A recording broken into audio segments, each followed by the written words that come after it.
We need to talk about ideas, good ones and bad ones. We need to learn stuff about the world. We need an honest, intelligent, thought-provoking, and entertaining review of what the hell happened on this planet in the last 7 days. We need to sit back and listen to the Iron Fist and the Velvet Glove.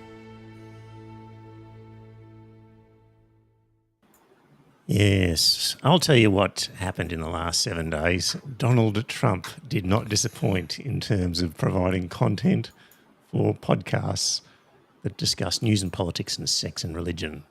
Podcasts like this one. I'm Trevor, aka the Iron Fist, and over there in regional Queensland at the bottom of the screen is Scott the Velvet Glove. Welcome back, Scott. Thanks very much, Trevor. G'day, Joe. G'day, listeners. I hope everyone's well. And Joe, tech guy, in like myself, in Brisbane, battening down the hatches, Waiting for the cyclone. Yes. How are you? You're okay for a man with chronic Crohn's disease, Joe? I'm treading water. Yeah. Joe's smiling because only a few days ago he bought a bulk pack of toilet paper. And people in southeast Queensland are racing to the shops and buying toilet paper. And Joe is sitting on a gold mine of toilet paper if he chose to sell it. But I don't have my usual drinking water, so I'm having to do with tap water. Yeah, couldn't buy bottled water. No, I'll have to put some rum in it instead. Yeah, so yeah, we're desperately battening down the hatches here in Brisbane, awaiting Alfred.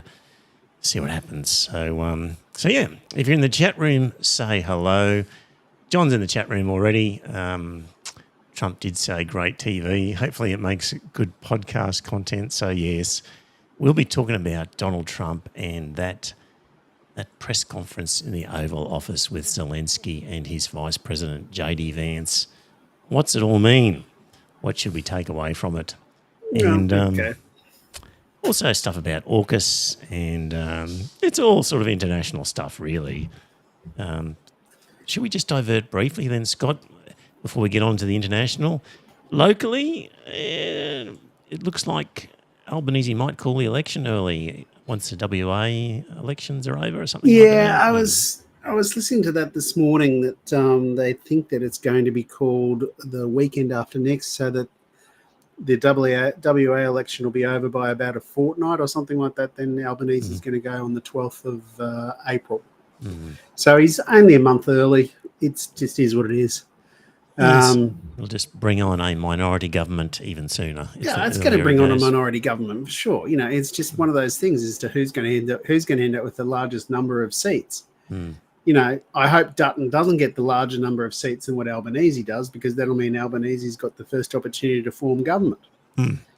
But of course, one of the things that came out in the last 7 days was about Dutton having bought shares in banks just prior to a policy announcement that raised the value of bank shares, and also how he owns so many properties for a man of. Well, do you know how much? So when that came out about the sort of the share scandal, do you know how many articles the Courier Mail ran the next day about that? About 2 million. Probably. A big fat zero. Not even one. And except the political cartoon sort of insinuated that Albanese had run a dirt file on Dutton, and that was it. That was it. Everyone runs dirt files on each other. Yeah. Oh, damn, I meant to look at the latest Friendly Geordies, but I haven't got around to that yet. Latest Friendly Geordies is about that topic, I think. He was also talking about it. So, yeah. Okay, Alison is in the chat room. Good on you, Alison. And there we go. All right. So, look, no doubt if you're listening to this podcast, you would have seen and heard the press conference with Zelensky. I'll play just a minute of it just to get us warmed up and in the mood and to remind us of what happened. So here's just 1 minute of that press conference. Your country's in big trouble. Wait a minute. No. You've done a lot of talking. Your country is in big trouble. I know. You're not winning. You're not winning this. You have a damn good chance of we are coming out staying, okay because of Mr. us. President, we are staying in our country, staying strong from the very beginning of the war. We've been alone, and we are thankful. I said thanks You haven't in been this alone. cabinet, You and haven't not been only alone. in this We cabinet. gave you, through I this said thank stupid you. president, $350 billion. You we voted gave for you your military president. equipment, You and you voted men for are your brave, president. but they had to use our military. What about West If Virginia? you didn't have You our invited military me- equipment, you invited if me you to didn't speak. have our military equipment, this war would have been over in 2 weeks. In 3 okay? days, I heard it from Putin. In 3 days, this is something Maybe new. less. In 2 weeks, of course, yes. It's going to be a very hard thing to do business like this. I Again, tell you. just say thank you. I said a lot of accept times that thank there, you accept to that, American people. Accept that there are disagreements, and let's go litigate those disagreements rather than trying to fight it out in the American media when you're wrong. We know that you're wrong. But you see, I think it's good for the American people to see what's going on. I understand, sir. I think it's very.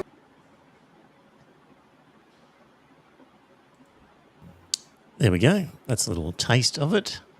He's an arrogant fuckwit. Well, the thing that struck me was it was like a mafia standover sort of bully boy tactics. Like they've clearly, they've got this deal that they want to strike where Ukraine hands over half of its The critical resource minerals. wealth. Yes, any sort of resource wealth. Plus, I believe it includes infrastructure and ports and stuff. It does. And- If you actually read the terms of it, it was basically a joint capital fund. The Americans were going to put up the capital to develop the minerals, and in exchange, they would get half of the revenue because they would own half the company. Yeah. And they would also be allowed access throughout the country as well for the purposes of extracting all this stuff. And it was just, handing over half the wealth. And you could tell that they were And trying were to... saying, oh, you don't need security guarantees because if American companies are in there, of course we'll take care of them. Yes. It's like nobody will dare attack you if America owns some of this stuff. So that's your security guarantee. Completely forgetting that, of course, American companies were operating in Ukraine when the Russians invaded. Indeed. That didn't stop them. So it just struck me as them trying to really ram it home to him to sign the fucking agreement, and the fact that he had seemingly refused to without some sort of extra guarantees just pissed them off no end. And Yes. Did you see the previous question? yes, I probably did. Which one was that? So Marjorie Taylor Greene's boyfriend was one of the journalists in the room, and he said, "Don't you own a suit?" Yes. So he was criticised for not being properly dressed for an important meeting. Yes. Yeah. And as people said, if Sheikh whatever his name of Saudi Arabia had turned up in his dish dash, Yes. would they have complained that he wasn't in a suit? Yes. And Trump complained as well. So when he arrived at the West Wing wearing his dark long sleeve shirt, not a suit, Trump greeted him with a handshake and sarcasm and said, "Wow, look, you're all dressed up." So, and that irked, I think, JD Vance as well at some point. It's how he's just dressed. one of those things like Churchill was seen in the Rose Garden, that sort of stuff, wearing a siren suit, which is basically just a onesie that you pull on to get out of bed and everything like that if the sirens go off. True, You but, know? but the difference was Churchill was living in this White House for a while. Yeah. And over a long time, so he wasn't there just for one important meeting. So, No, you but know, also in Zelensky's defence, he Yeah. said right from when the invasion started, he said he was not going to change out of his shirt until the war was won. right. And so it's just It's keeping his it- costume. It's his Yeah, logo. exactly. It's his stick. It's but this is part of the whole scene of this thing was you have to show respect. You haven't said thank you enough, and you haven't shown respect, and you haven't dressed appropriately. Like it really reeked of you haven't- mafia standover. You haven't genuflected enough to us. You haven't kissed the ring. Exactly. we're running a protection racket here. Yeah. We will protect you, If you kiss provided you our pay ass. us off, and you must show due respect at all times. That's what was going on. And, JD Vance sort of... So the meeting went on for quite a while. It was like a 50 or a minute meeting or something, and the first 40 minutes were pretty good or were okay. Right. And then JD Vance was saying, we're basically wanting to force a negotiated peace here, and Zelensky was trying to say, well, what do you mean by negotiation? Like, he's trying to say you can't negotiate with Putin, Yeah. and it's just not possible. So, but he wasn't allowed to get that out. He was then just, Jumped completely on. bullied by these Yeah. guys. And the thing, just listening, watching the video there again, reminds you that, like, English is a second language for this guy. So, as well as being... Oh, or third even. His Yeah. third language, the second language that he speaks is Russian. Oh, he No, might have grown up speaking Russian. He didn't grew up speaking Russian. He is Yeah. he's a native Russian speaker. Right. Okay. So he's Russian, Ukrainian, and then English. Yeah. And he probably speaks German as well. You never know. So just, going into a meeting where, you don't have many cards to play, you're essentially begging, you're on the turf of these other people, and English is your second language. Boy, oh boy, what a tough sort of, just in the lion's den with everything going against you. I think he really appreciated the welcome that Keir Starmer gave him. Well, afterwards, you Yeah. welcome anything after that. Yeah.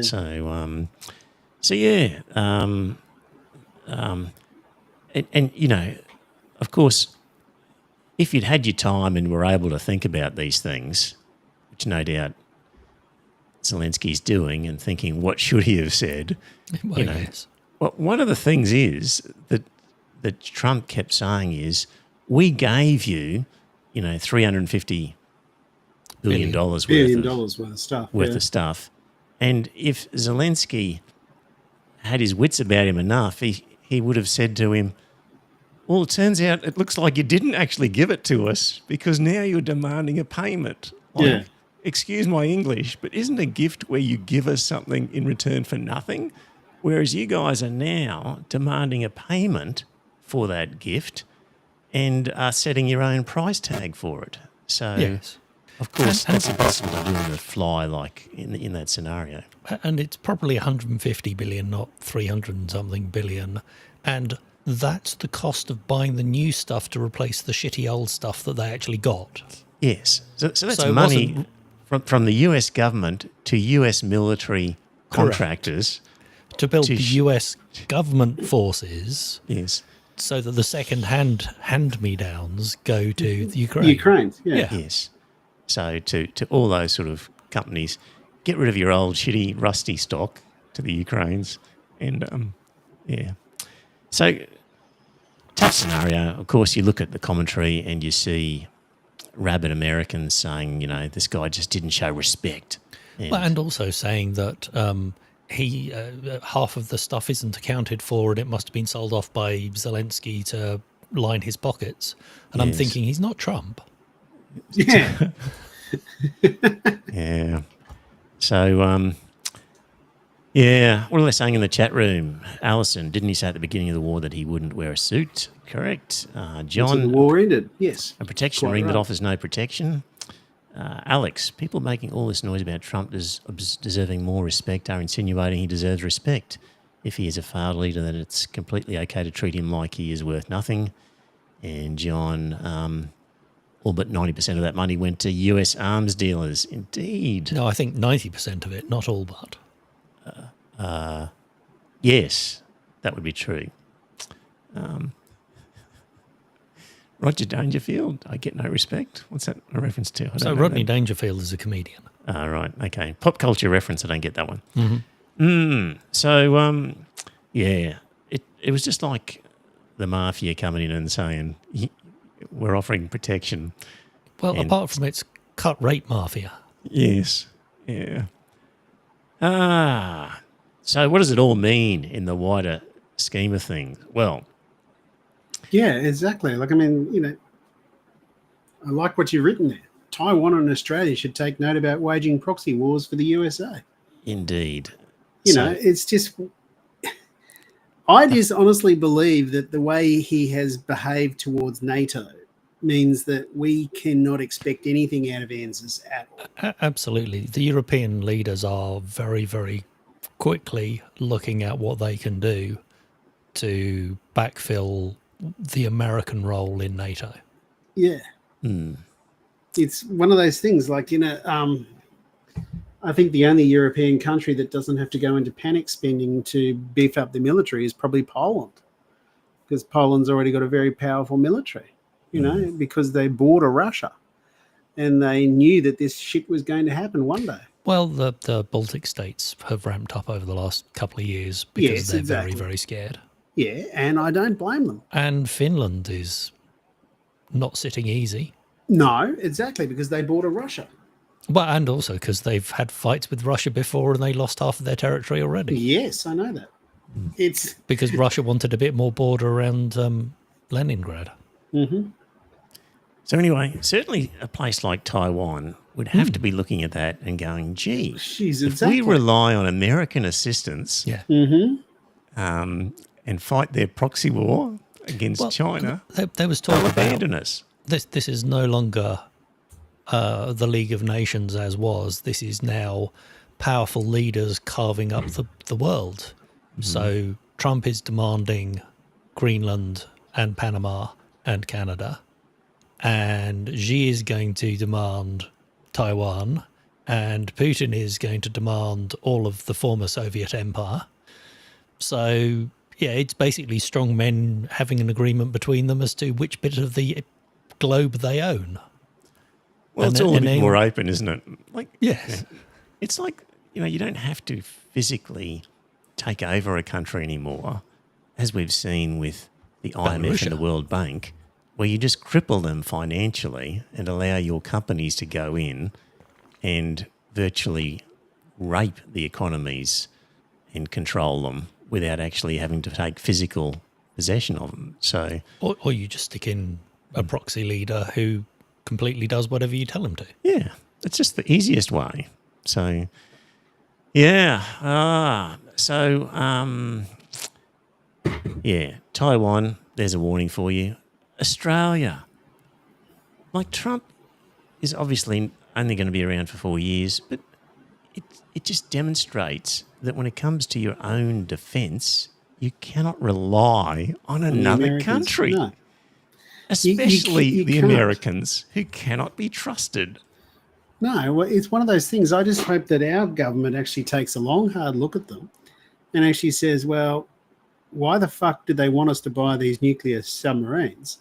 And the only reason you want a nuclear-powered submarine is so you can go under the surface at Stirling and you can go all the way up and then you can surface just off the Chinese coast to lob missiles at them. The only reason is And to I fight a saw war Missile against China. subs, were they? They were hunter-killers, weren't they? Say again? They were hunter-killers, not missile subs. Well, I don't know. So they were designed to take down ships, not fire missiles at Okay. land.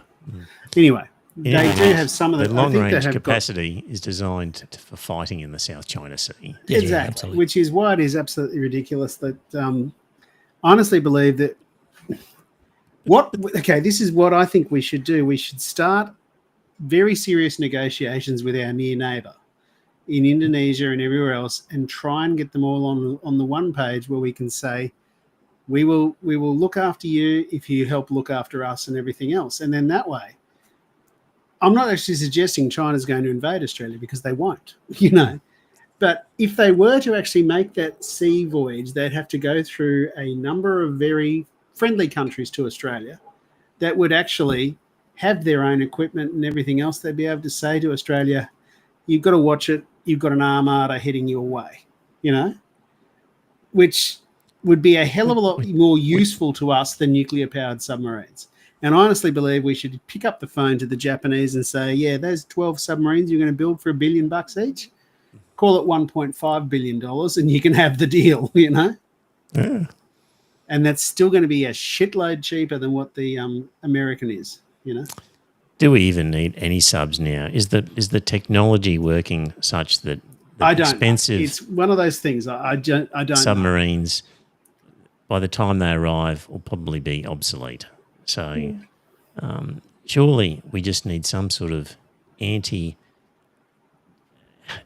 craft missile system Yeah, and I think that we've got to that can be actually. done without subs.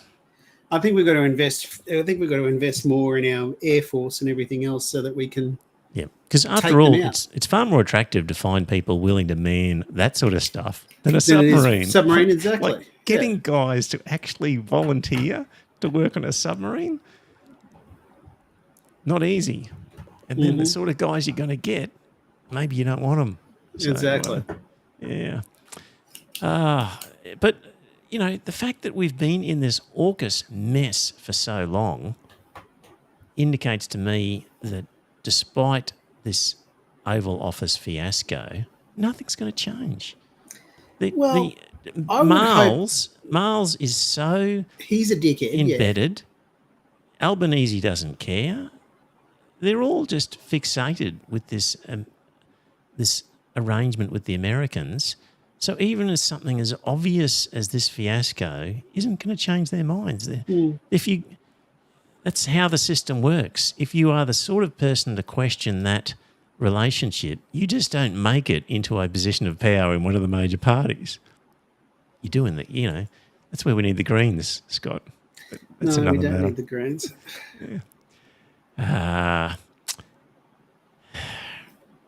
What else can we say about this? When the US is finished with a servant, it throws him in the trash. Client regimes should beware. Bob Carr said, behind the obscene beat-up and bullying of Zelensky, this is the US destroying its alliance system. Absolutely, they are.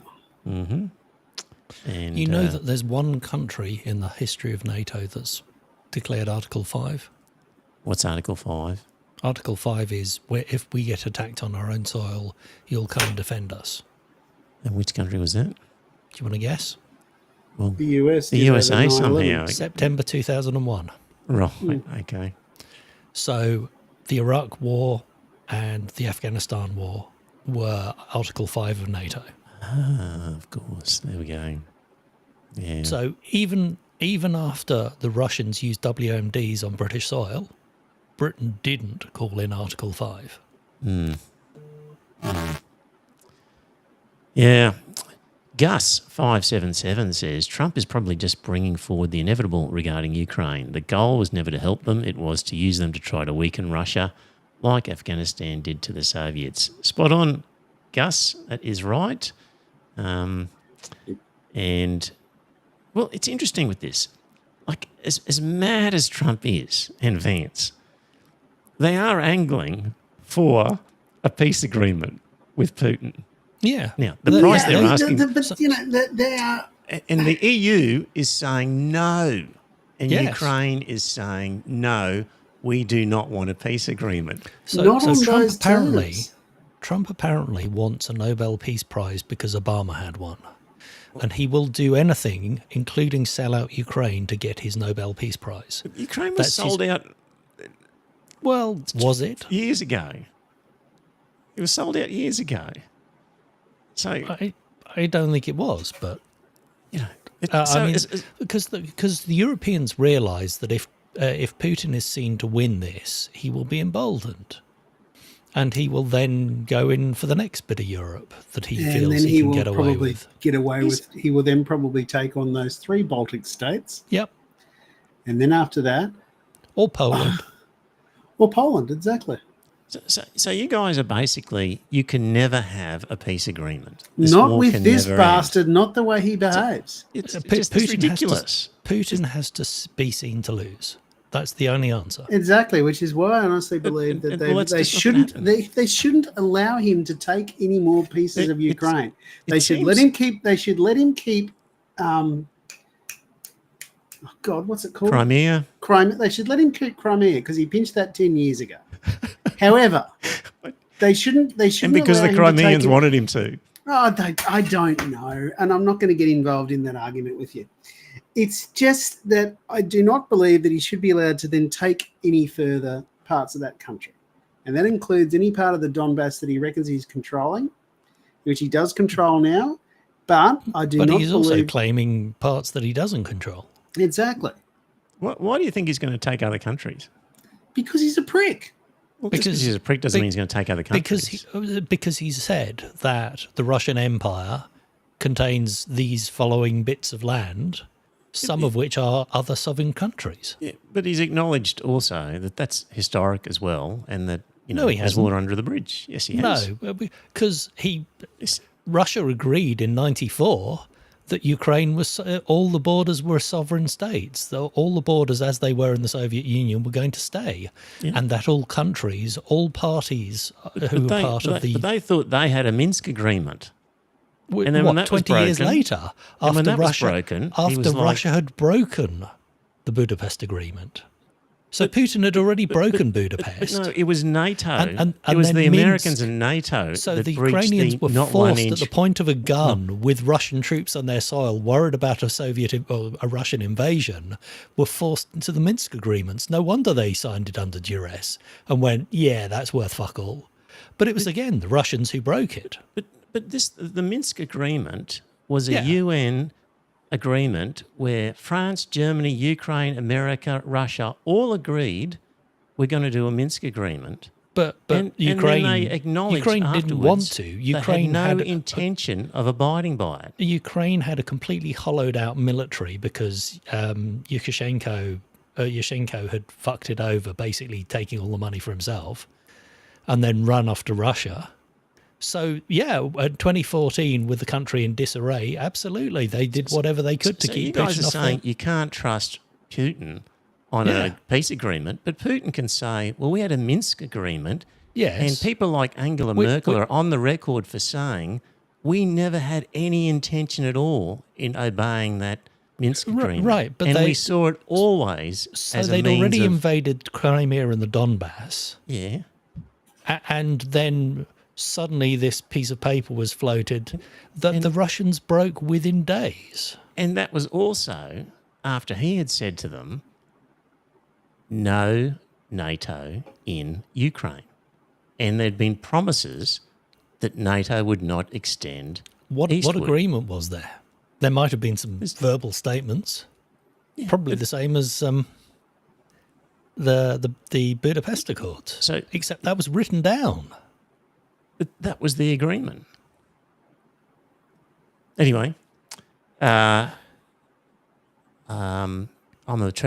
John says, I'm amazed you say you can trust Putin. Well, more importantly, in '92, He did what he said he'd Crimea do. was the largest percentage of people who voted for independence from Russia. Mm-hmm. So in '92, they were definitely pro-independence. There's a range of different polls that show, Yeah. When you've got, even admitted by Ukraine, polls that show 30, 40, 50% of your population wants to join another country, you've got major problems with your country. Like, that's unusual. Mm. So, John, I'm not saying you can trust Putin, but you can reach a peace agreement and put things in place to try and ensure the peace agreement But is short held. of boots on the ground, what's going to stop him invading again? In that case, you can never have peace. No. But you've got to give it a go. Like he has said, if you agree you're never going to be part of NATO, that's the major precondition. Yeah, So- he's just going to turn around in 5 years' time when he's rebuilt his army and re-invade. There's nobody going to be there to stop him. Everyone's going to go, oh, you we naughty, should just- naughty boy. So we should just fight Russia forever well, because we you should- can never trust them forever. Hang on, Scott's missing. Yeah, that's all right. There you go. Thank you. So you're basically saying you can never have Well, yeah, peace so- with Russia because you can never trust them. So you can never have peace with Putin. So you Yeah, must exactly. always fight them. No, you can't can't come to always a deal fight them, without but a Well, hang on. you've got hang to. on. You've got to. There are actually two have- options. You've got to Either either have NATO boots on the are in ground there. between the two. Either then NATO you- are in there or Ukraine has nukes. Those wrong two with- things will stop Putin attacking again. Anything else is worthless. I'm just trying to think of an example here where we had Putin Yeah. will lie and say whatever he has to get time to build back his army, and then we'll do it all over again. Because as far as he's concerned, Ukraine is his. So I'm just trying to think what. Yeah, I found it absolutely hilarious that the first part of the country actually took was the Chernobyl power plant. You know, it's just he's a madman. Well, You no, know, they weren't he- even taking it; they were shelling it. Yeah, I know. It's just The Russians were shelling the Chernobyl Yeah, yeah, plant. Says because who? he's a dickhead. it says the independent observers who were there doing work on the sarcophagus. Oh, okay. So, Chernobyl. I don't know. Yeah. Don't know. What do we say? John, not a poll, Trevor. It was a referendum. John, there were multiple polls done in relation to Crimea.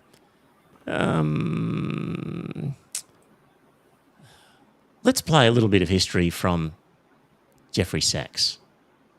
Put this in some perspective. So Sachs is just not some commentator from a university who's just like a historian looking at things. Like, this guy has advised multiple governments all over that region. He's been involved in that region his lifetime. So let's just see how he puts things in perspective. You seem very reliant on accepting Putin's worldview rather than perhaps the stark reality of the barbarism with which he's executed this war.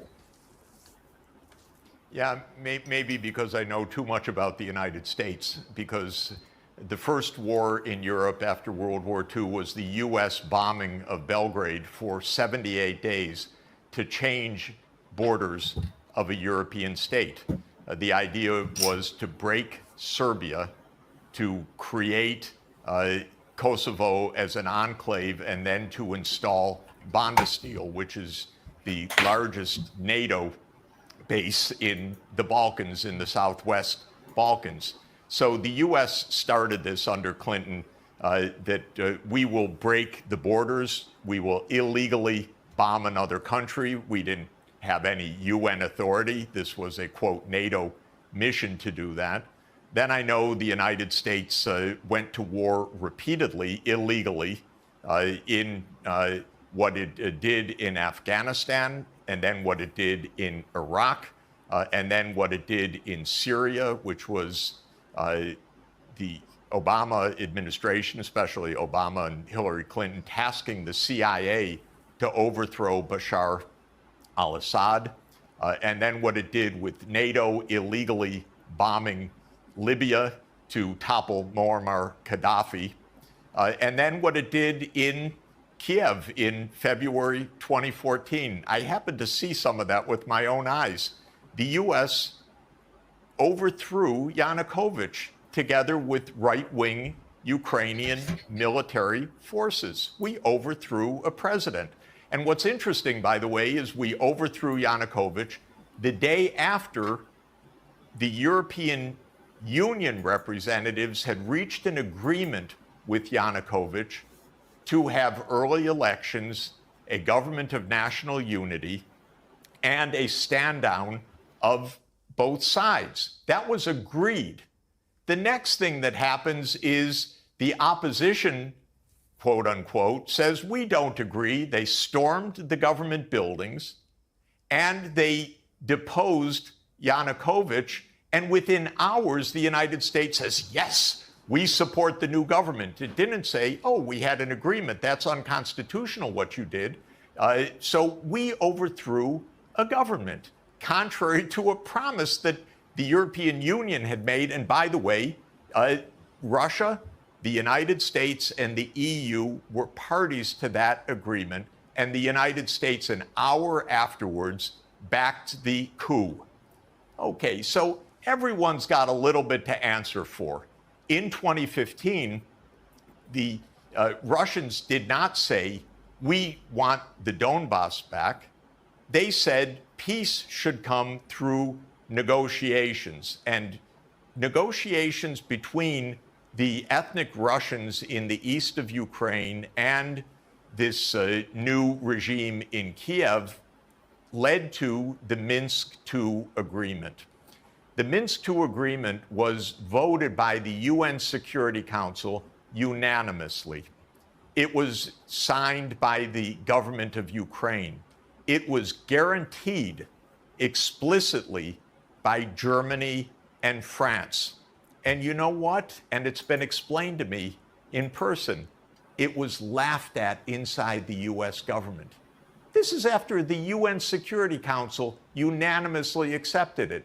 The Ukrainians said, we don't want to give autonomy to the region. Oh, but that's part of the treaty. The US told them, don't worry about it. Angela Merkel explained in Die Zeit, in a notorious interview after the 2022 escalation, she said, oh, you know, we knew that Minsk II was just a holding pattern to give Ukraine time to build its strength. No, Minsk II was a UN Security Council unanimously adopted treaty that was supposed to end the war. So when it comes to who's trustworthy, who to believe, and so forth, I guess my problem, Piers, is I know the United States government. I know it very well. I don't trust them for a moment. I want these two sides actually to sit down in front of the whole world and say, these are the terms. Then the world can judge. Because we could get on paper clearly for both sides of the world, we're not going to overthrow governments anymore, the United States needs to say. We accept this agreement, the United States needs to say. Russia needs to say we're not stepping 1 foot farther than whatever the boundary is actually reached. And NATO's not going to enlarge. And let's put it for the whole world to see. You know what?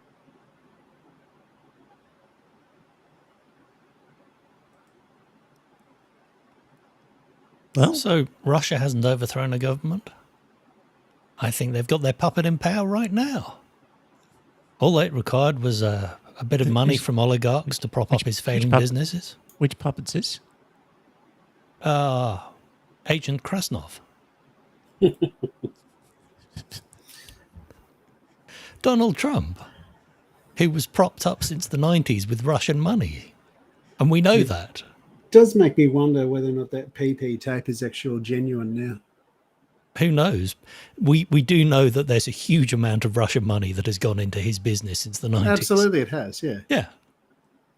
I feel sorry probably- for that's- Ukraine in the sense that they've been So Screwed over. you don't think that 2014, the vast majority of Ukrainians were pissed off with the grift that was going on with Yanukovych, that basically they saw the same as Belarus, that they were heading into a oligarchy that was a puppet state to Putin, and they had enough of that. Here's what happened in Ukraine is that Ukrainians recognised they should be neutral. Did And they? the US... They wanted to be part of the EU. They wanted to UN trade with the EU. The US, through US aid, we know, has funded 6,200 journalists across 707 media outlets And and how much has 279 Moscow media funded? NGOs, 9 out of 10 media outlets in Ukraine. So is it possible that all of that effort propagandized some of the Ukrainian public opinion, which up Possibly. to that point had wanted a neutral position? Has Russian TV that was sitting on the border with Ukraine and was watched by millions of Russian-speaking Ukrainians propagandized them at all? And who do you think's the most effective propaganda outfit in the world? The FSB. No, the Americans. No, No, the FSB. the Americans. Look at America right now and tell me that half of the Americans aren't watching shit that's been spewed out by the Russians, by their disinformation system. 100% of them are watching shit that's been spewed out by the American propaganda machine. The right-wing podcasters that were taking huge bribes from RT. So when you say, what was the public opinion about Yeah. whatever issue in a country, when one has been as heavily subjected to propaganda. I would Like, say people that will the two say all could the probably time- cancelled each other out. The Russians and the Americans were both busy propagandizing. Well, now you're guessing, but you know, Well, so are you. I'm willing to put some money on which one's the best propaganda outfit. I would say the Russians. They've been doing it for longer. Here's the a KGB theory. have been doing it for hundreds of years, certainly decades. Here's a theory. Ukrainians, on the whole, understood that it was dangerous to join NATO, but after enough propaganda, they still voted in a guy who was neutral about. Sorry, who got voted in? That was Yanukovych, and Was that after or before the Russians poisoned his opposition and candidate? the population there still voted in somebody who was sympathetic to a Russian relationship. And was that after or the Supreme Court had overturned the previous election where it was proved that ballot stuffing had gone on? You know, so here's my theory, though, is that the Ukrainians have been screwed over by having their public opinion massaged over a long period of time by an enormous amount of money. And the US engineered a coup in the Ukraine until they got a Western-friendly government. And it took a while, and it took some ugly things to happen. And now they've been forced into a war where they've lost a generation of young men, and they've been conned into it, and they've had to suffer the Well, what was loss the of a opposition when generation of Putin men. invaded? What's that? Was it just to roll over? When Putin invaded, what was their If choice? they'd have not wanted to join NATO, he would not Bullshit. have invaded. Bullshit. What? You don't know that, Joe. He was worried that this was a burgeoning you can't say burgeoning bullshit. democracy on his doorstep. No, he was worried that the protests, because 2012 had been protests in Russia against Putin's oligarchy, and he was worried that Maidan would spread to Russia. See, you can quite easily argue that he observed NATO involved in Yes. regime change in other countries In and was Serbia. saying, you are not going into Ukraine and fucking doing that on my doorstep. So And NATO's it's bombing entirely- in Serbia it's- after the Srebrenica massacre It's in enti- '95. It's entirely possible, Joe, Yeah. that Putin has an honestly held belief that the red line for him was NATO in Ukraine. No, the honestly held belief was he didn't want democracy breaking out in Russia. And there are dozens of highly placed American and Western diplomats who acknowledge that's the case. Yes, and there are also those who from recognise Kennan that. and Kissinger and everyone else, US ambassadors who said, don't put NATO in Ukraine, that's the red line for any Russian. And Putin says that's the red line. And despite all these people saying that's the red line, you want to say, well, of course, that wasn't the red line. He's just a megalomaniac who wants to take over other Well, he countries. does. Like, it may well be the case that all those people are correct. And it was so much a red line for him that Finland and Sweden joined NATO with nothing happening. Yeah, well, Ukraine's different. Ukraine's different. Finland is on his doorstep. Finland is right next to St. Petersburg. Ukraine's different. Is So- it? Why? Oh, that's right. Ukraine is part of the Russian Empire. And these Western diplomats who were saying, don't put NATO in Ukraine, who weren't talking about Finland, they were saying Ukraine. What, it's different. You're talking as if it's The only completely difference, impossible the only difference for that Putin. you've got who- there, Trevor, is that Ukraine used to be part of the USSR, Yeah. and he was actually trained as a USSR KGB agent. And he said And the that's biggest exactly what he wants. shame- He actually said, yes, what Joe's about to say was exactly attributed to Putin, where he said one of the greatest political catastrophes of the 20th century was the decline of the Soviet Union. Yep. Now, he wants to recreate the Soviet Union. He wants it all Uh, back, well, including the three Well, Baltic he's states. also acknowledged that, what's done is done as well. So while it was the great disaster, there are some things that now can't be undone. It's like the kleptocrats came in and took all the stuff. Well, he basically said, that's enough, guys, we stop here. So he's also acknowledged... No, he didn't. He said, you can carry on as long as 50% of it is held in my name. No, he does not have that reputation at all. He does not have that reputation. Well, I've actually heard that story several times. So, you know, well, where do we get these stories from? I don't know, Trevor. I don't Western know. propaganda. I do not. No, It's, look, it's, I mean, this is Trevor, like this is like arguing with the problem religion. is, Trevor, that you have moved the Overton window so far to the left that as soon as someone comes in here with a This isn't a centrist leftist position. you This are is not then- a you are left-wing then- position. You are then attacking them as a right-wing lunatic. No, this is not a left-wing position.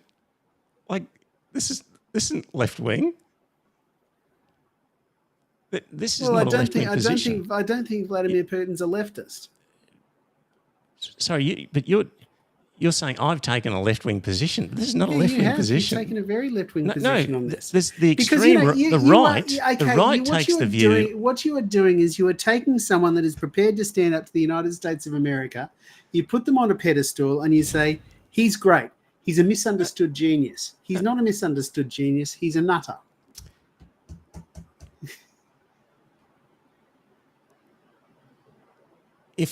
If you were operating, if you were the president of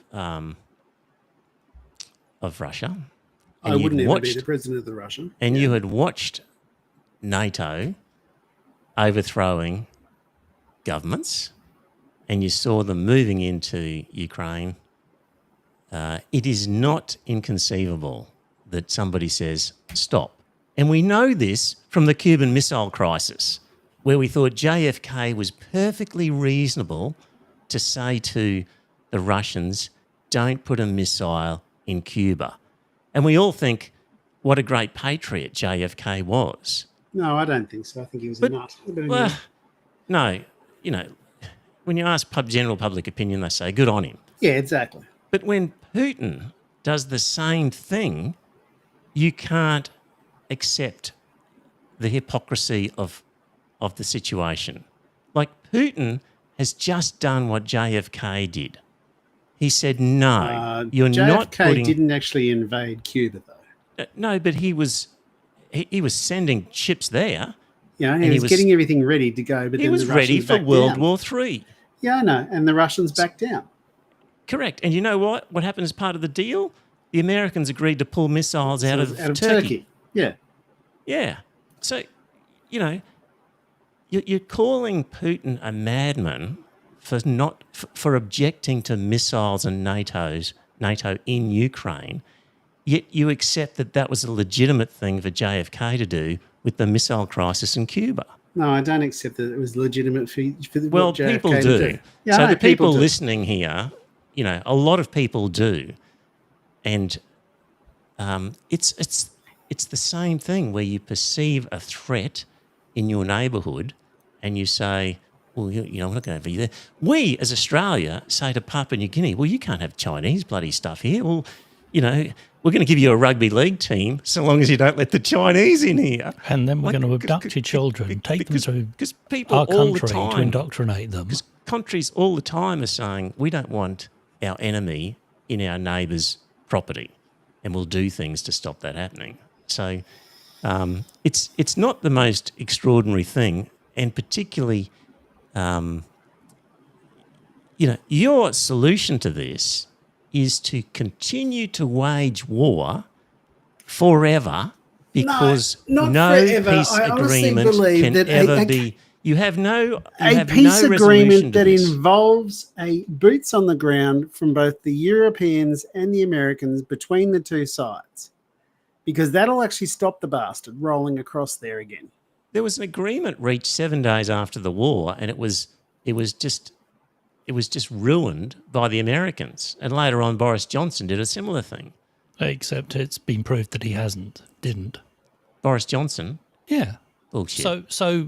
So when Zelensky thought that Putin was going to take Kyiv, he was negotiating to see what terms he could get. When they repelled the Russians from Kyiv, he went, we don't need this peace agreement. We will beat the Russians on our own terms. Yeah, but the Boris Johnson definitely cruelled peace talks that were going on. So the people who were in the room said that didn't happen.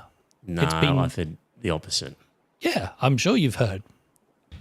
From Western like the Swedish diplomat said that's what happened. Maybe, but I've heard that also that it never happened. The former head of NATO said that. He was a Swedish guy. Anyway, what are they saying in the chat room? I'll just go. I should look at the chat this way. Hang on a second. Let me find the chat on the side.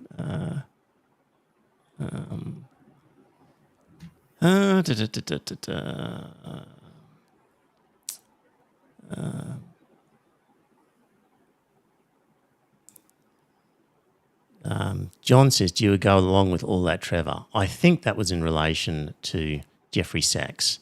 It was. Yes, I go along with everything Jeffrey Sachs said. So,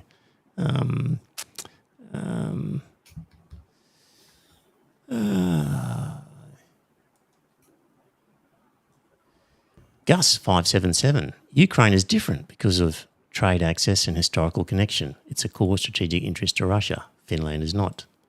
Thanks, Gus 577. John says, if you believe all that, I've got a bridge for you. What, if I believe everything Jeffrey Sachs said?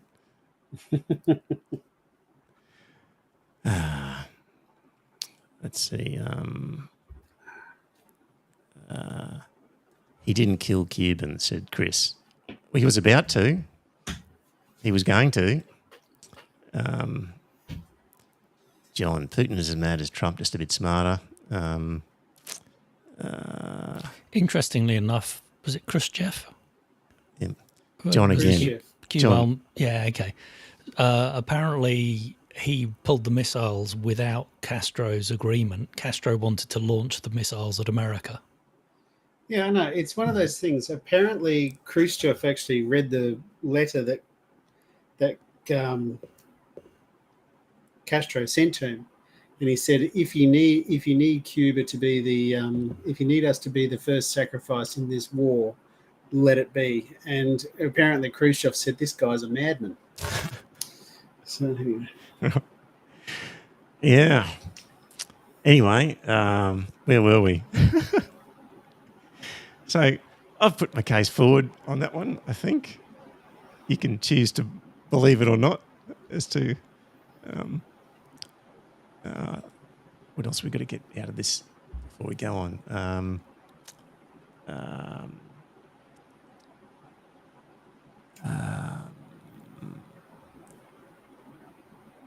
What's going to happen next? Moon of Alabama. What will Trump do now? Best guess. He will walk away from Ukraine. Europeans will be ignored. And he'll make a deal with Russia for rare earth. And he'll be lifting sanctions. What do you reckon of that? What do you think of that? Putin has already offered him rare earths up in Siberia. Yes. To buy. Oh, no, I thought it was a joint development. Yeah, joint venture. Yes. You know, pay a proper amount in a joint venture type thing. And we'll basically, come to an it's in the middle of the Arctic. Yeah. So it's going to be really difficult to get it out. Yeah. Look out, I was going to say Greenland, but I should say look out red, white and blue land, because having lost out on the rare earth material in Ukraine, Trump's on the hunt for more rare earth. So Greenland's suddenly even more important to Trump as a possibility. So, back in the deal again, yes. Yeah. And through all this, the EU, you guys are really the EU part of this, in that they don't want a peace deal either. So the European again, because leadership they is recognise that, well, not they don't want a peace deal. They don't want to sell Ukraine to Russia in order to get peace. So they won't agree to a peace deal. Well, they not will, the one but that the Americans have proposed. Not the one that the Americans are proposing, no. Yeah. Yep. S. West. Trevor, even if we accept all you say is true, it only validates Putin having hurt feelings. It never justifies invasion and indiscriminate murder. So, And abduction of children and ICC warrants. so never justifies it. Look, I wouldn't have done it, but I can understand that Putin's motivation. Yeah, I think we'll have to agree to disagree on that because I can't understand him.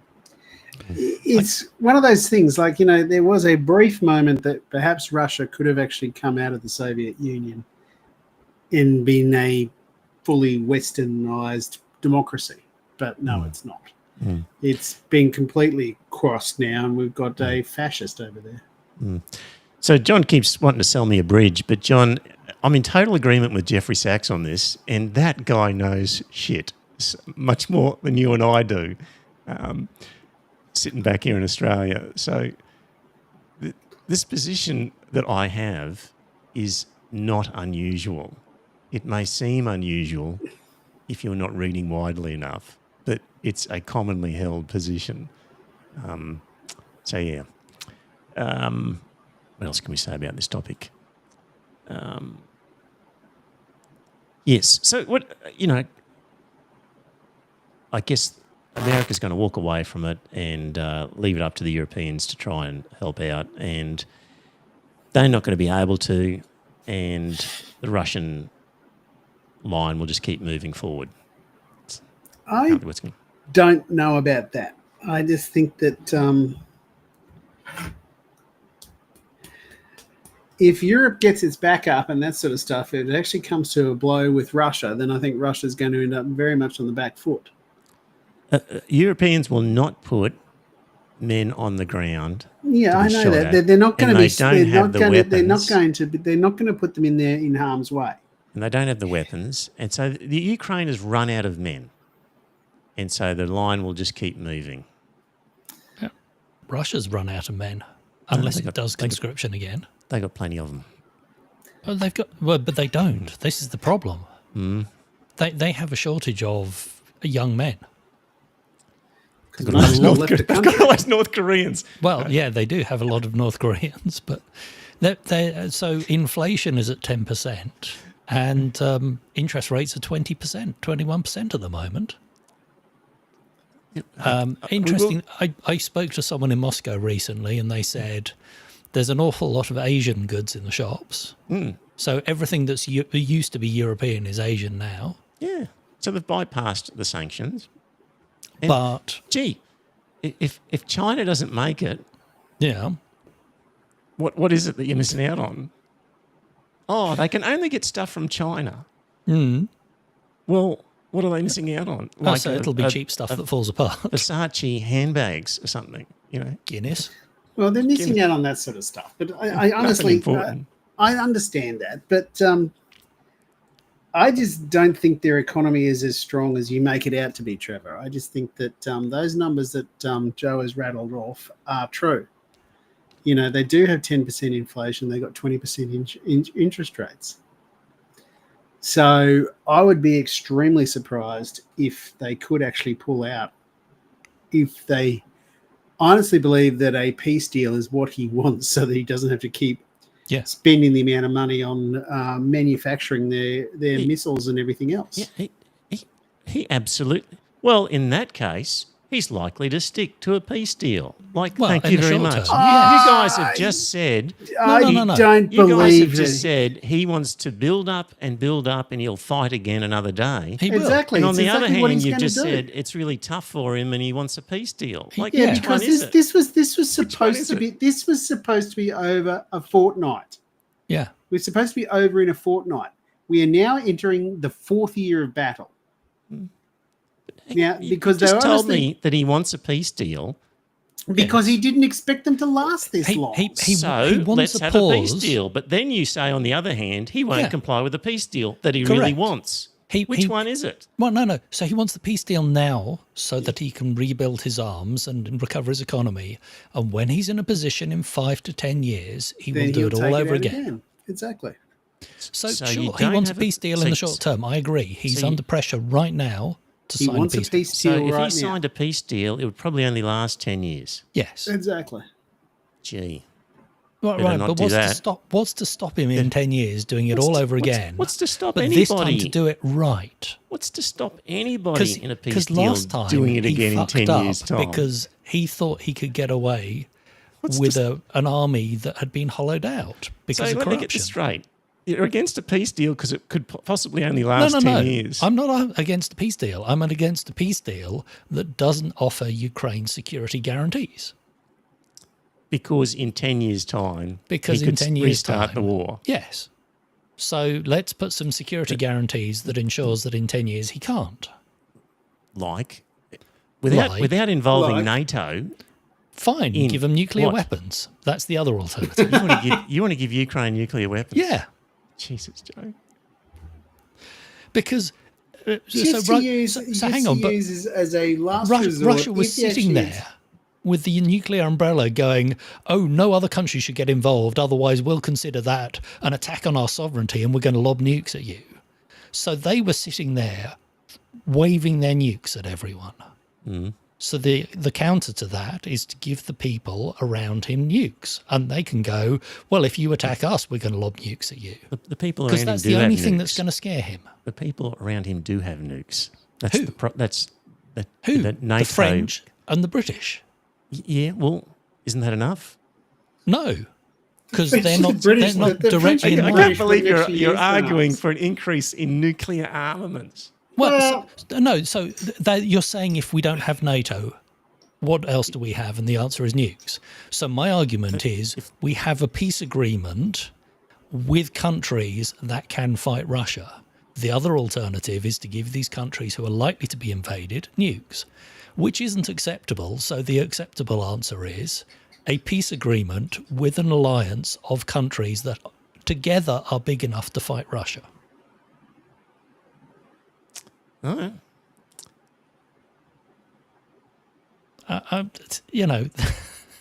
This This is is the only great. way. I love having this dispute. This is the only way that you can get a lasting peace with Putin. It's to actually have him completely surrounded by NATO. Well, Because it's the only thing that actually scares him is NATO. Now he honestly believes that NATO is going to invade him, which I just don't see. Yep. But if all those countries around him were members of NATO, that would keep the bastard behind his borders. He wouldn't actually roll the tanks in. I don't want to repeat myself. I'll just move on. No, you can repeat what you've said because I agreed with what that guy was saying. He says, you don't want it to go any further east. I agreed with him, but they've gone that far, and now that Putin has shown exactly what he's capable of, then I honestly believe that they've got no choice but to actually leave behind some sort of military guarantee, Can you put yourself in Putin's shoes? In Putin's shoes? No, I can't. And he can see what NATO is capable of. He can look and see what NATO has done. He can look at and see the regime change that the Americans have done. So you can't put yourself in his shoe and go, shit, that's dangerous to us. You're all about we can't trust Putin. He's a crazy megalomaniac who wants to take over the world. But you can't put yourself in Putin's shoes where he looks out and goes, can't trust NATO and the Americans because they're crazy megalomaniacs who want to take over Europe. You just can't put yourself in that shoe.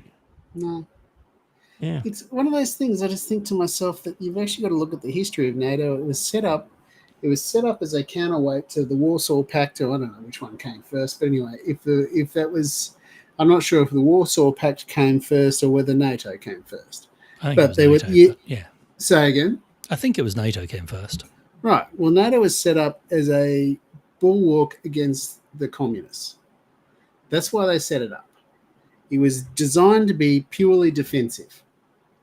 Now, I know you can. Okay, you can argue about the Kosovo and everything else, but I would like to ask, what the hell was the West supposed to do when Serbia was doing what they were doing? What was Serbia doing? Genocide. No, Genocide. Srebrenica. No, they weren't. Oh, so Srebrenica didn't happen. So 2,000 Muslim Serbs weren't murdered by the No. Bosnians. No. No. No. Well, who shot them? Sorry, other way round. No, Muslim Bosnians were murdered by the Serbs. Just in the chat, John goes, which was the last country NATO invaded? I think it was Libya was the last. But I think that was the most recent. Like NATO has had offensive operations. John, Joe, Scott. I suppose so, but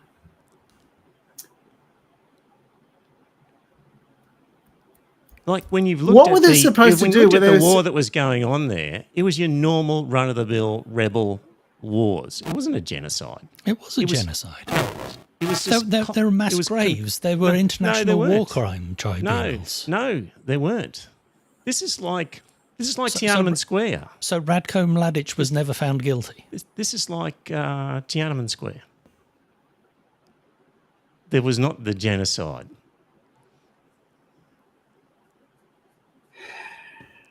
But when you want to take Radko Mladic was not a convicted war criminal, found guilty of committing war crimes, crimes against humanity, and genocide by the International Criminal Tribunal for the former Yugoslavia. He's not serving a life sentence for his crimes. I don't know the specifics of each individual. But, okay. Well, the International Criminal Tribunal found him guilty of genocide. Mm. So therefore genocide happened. Well, we will have to talk genocide next week. It'll be like another Tiananmen Square. Mm-hmm. And I don't think you want to give him another Tiananmen Square. And Uyghur episode that's also required. Well,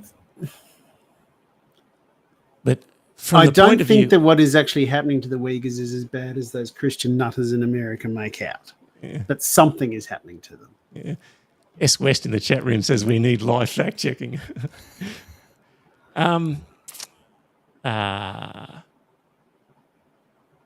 Anyway, let's move on to a couple of other topics. Look at that, 8:37.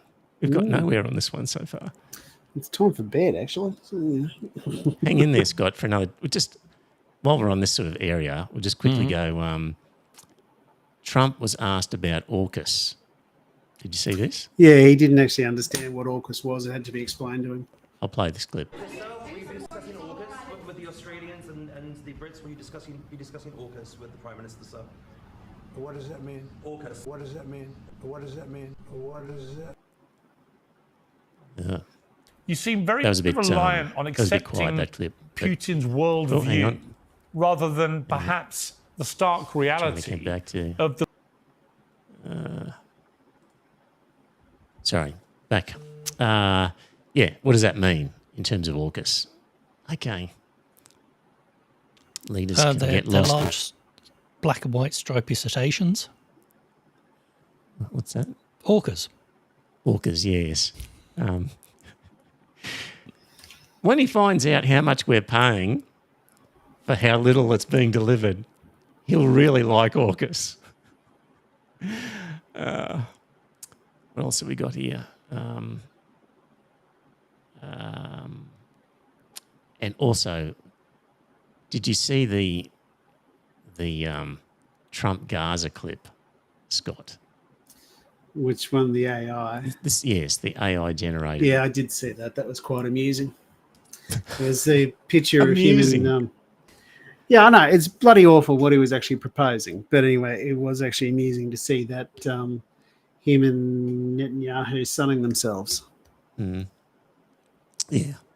I suppose there's no point showing the clip. I think there is. Yeah. Oh, you want? Okay. I'll play it I then. think Here for we- those who haven't seen it. Here we go. All right. The Trump. So this is what Trump played on his Shared. own. Yes. Truth Social. Here it is.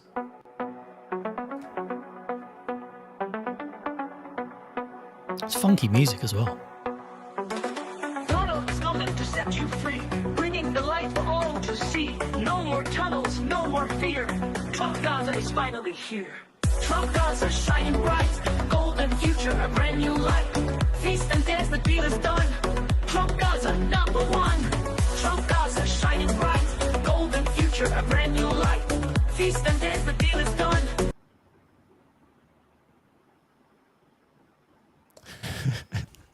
He's a nut. Joe, you were particularly keen to see that one.